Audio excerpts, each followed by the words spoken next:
The Springboks are under pressure this Saturday against Georgia. Everyone is expecting our world champions to rock up and roll the Georgians.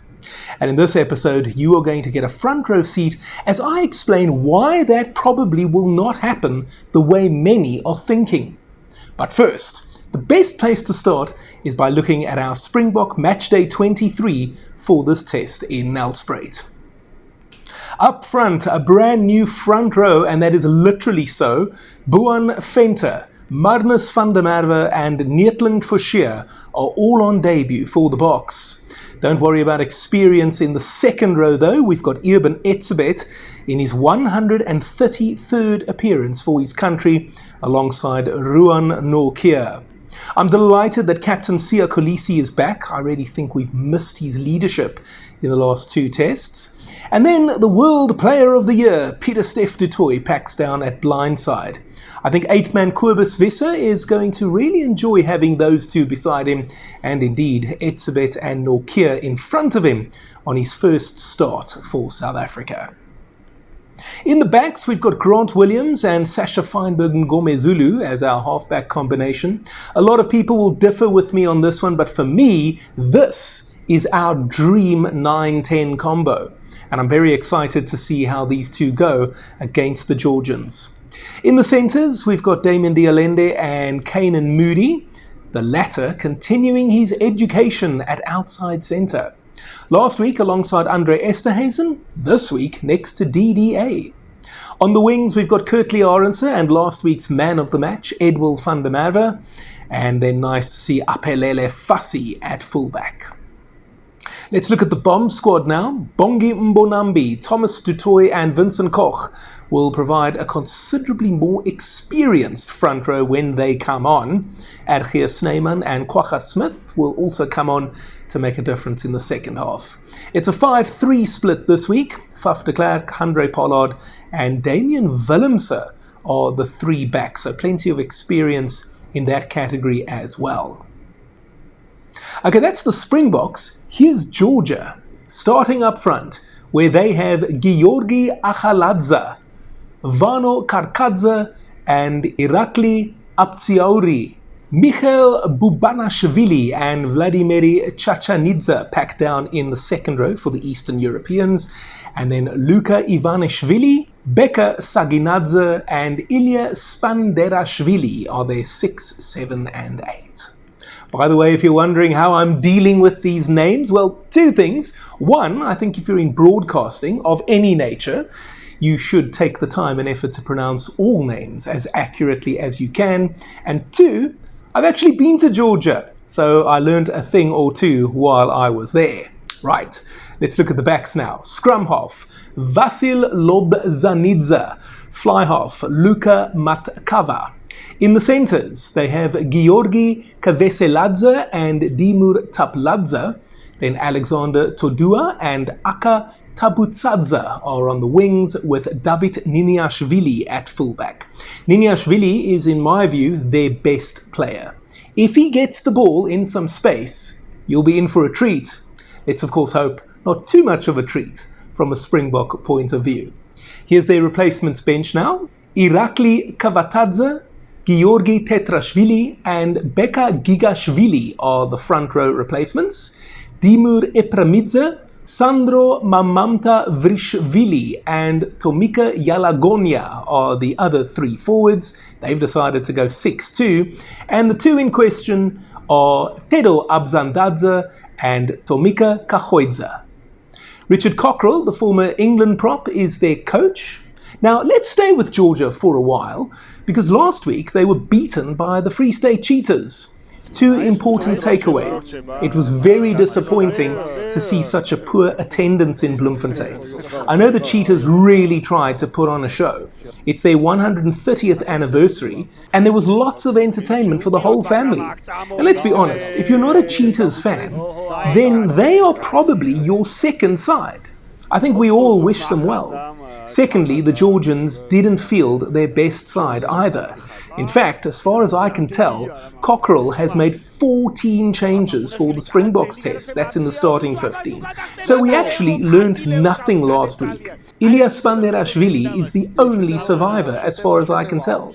6 of the 8 replacements did, however, start in Bloemfontein. So at least there's some semblance of continuity in that regard. Now, traditionally, the Georgians are known for their firepower up front. They love scrumming. Name a French top 14 or Pro D2 club, and they almost certainly have a Georgian prop, often 2 or more. But their running game has come a long way in recent years. They are no longer one-trick ponies, and that's great for their overall development too. They're currently 11th in the world. For context, Italy are 10th and Wales are 12th. Okay, let's talk about our boys now. I think that front row full of debutants is going to be interesting. Boan Venter, Magnus van der Merwe and Neetling Forshire have an opportunity here to show Dr. Rassie Erasmus what they can do. For me, Eben is there to get game time under his belt, and it's also a nice chance for Ruan Norkeer to again play alongside the great Etzebeth. I'm delighted that we have our captain back. It's been a while, and that was certainly some stiff neck he had. Anyway, the World Player of the Year is also there, and this will surely help Kobus Visser in his first start. He comes in for his brother Jasper, who is suspended for 4 matches. I've said in the backs, I'm really excited about having Grant and Sasha in partnership, and I think that Dialende and Moody, that is a combo that is also an exciting one. And you really can't complain about Arendse, Van der Merwe and Fassie. And if we look at that bomb squad again, there are a few important statements that need to be made. I think after that first test against Italy, certain players let themselves down. In fact, Kwagga Smith has spoken in the media this week about a desire to set things right. To that end, I think we all want to see more from Bongi, Thomas the Tank and Vincent Koch. I wouldn't say that certain players are on their last legs, but there are questions, and many of those are related to age as well as form. We want to see these players show us they still have what it takes. Right, guys, I don't foresee too many problems here for us. I think the Italians gave us a better workout than we were expecting. I would say we'd like another good workout against the Lelos in Nelspruit, but we also want to see our world champions blow the opposition away from time to time. And look, if it's not against Italy and it's not against Georgia, I will gladly wait until September at Eden Park. But I think we might get what we want here. They played a fortnight ago, did the Georgians, against what was basically a second-string Ireland and were easily beaten. They made wholesale changes for that loss to the Cheetahs, and that means that this is only their second match together since March, albeit first in 2 weeks. Add in the travel factor. Obviously, there's no altitude and there's no time zone problem here. But, you're still on a plane and it's still a long way from home for effectively most of these players, only one match. So I'm picking us to win this one and win big. My score prediction is South Africa 54, Georgia 7. But what do you think? Do you agree this is the day the Springboks come good and run riot against a weaker opponent? Or do you think these Georgians have more in the tank than we think, and we're going to be pushed harder than we would like?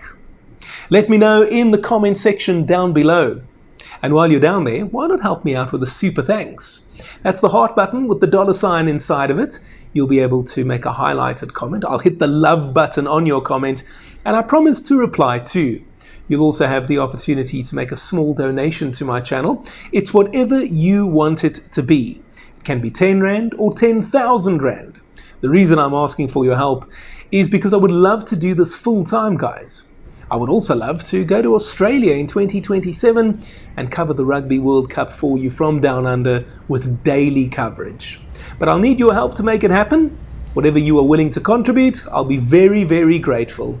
And if you used to work at Eskom and you got a lekker payout, then I'm counting on you to do the right thing.